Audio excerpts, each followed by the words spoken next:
The Gilded Age was significant because it established governmental and economic power in the United States and set the precedent for a strong relationship between the two.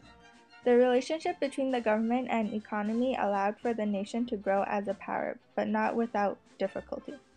Political corruption supported the wealthy few as well as big industry, while the poor workers were not receiving fair rights. Mark Twain, who wrote the novel The Gilded Age, was a prime example of the wealth obtained by Americans during the 19th century. The government still supports big businesses today because when the businesses are thriving, the government is getting more money.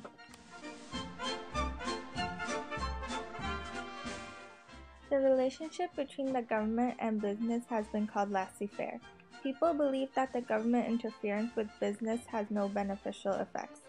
In the last half of the 19th century, large businesses needed to be regulated, as corporations became more and more dominant in the lives of the people.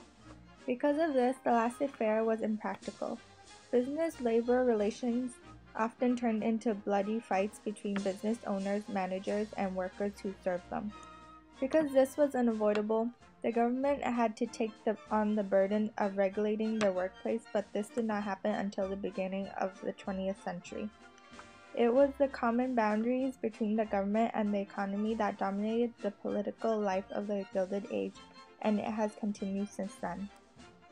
At the time of the Gilded Age, the government protected big industry that was making the nation stronger and richer. During this time, greed and corruption, as well as weak presidents such as Harrison and Garfield, ran the government. Only a select few were wealthy, with most of the populace being poor workers. The working conditions were harsh, and government did not protect labor because it was more beneficial to the nation's economy to support big business. With the protection of money came corrupt politics and greediness. Because the government kept supplying big businesses with money, the poor middle-class laborers worked long hours and were paid very little.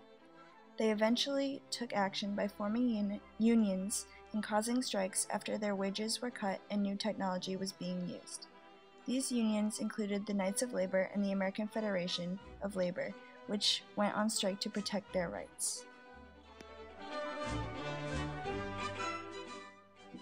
Mark Twain, who coincidentally termed the era as the Gilded Age, was the person who most embodied the greed and corruption that came with wealth.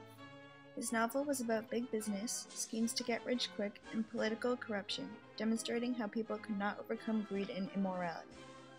The Gilded Age consisted of people wanting to do better than their fathers did and really achieving the American dream. During the 1870s, the United States was obsessed with growth, industry, and prosperity. This not only led to advances in technology and development of the Transcontinental Railroad, but also to the development of a corrupt society. Mark Twain was always involved in a scheme to get rich quick because he loved flaunting his wealth more than his modest life as a youth. Although he claimed that he was modest, he contradicted himself by holding large parties and constantly renovating his already lavish home. Mark Twain had to have the absolute best for himself as well as his family. To this day, the government is still supporting large businesses with the bailout of corporations such as Fannie Mae, Freddie Mac, Morgan Stanley, and the General Motors Corporation in 2008. The difference between then and now is that the government did not support these failing businesses, the economy would be further destroyed.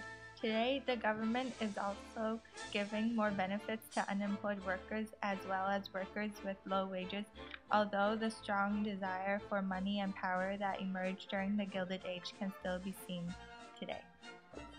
In the Gilded Age, the connection between the government and the economy further divided the poor from the rich. During the Gilded Age, government supported big businesses because the government got more money than they would if they supported smaller businesses. Mark Twain was just one example of the wealth and greed obtained during this age of innovation. Because of the growth of industry and big business embodied in the Gilded Age, the country was able to grow stronger and richer as a world power.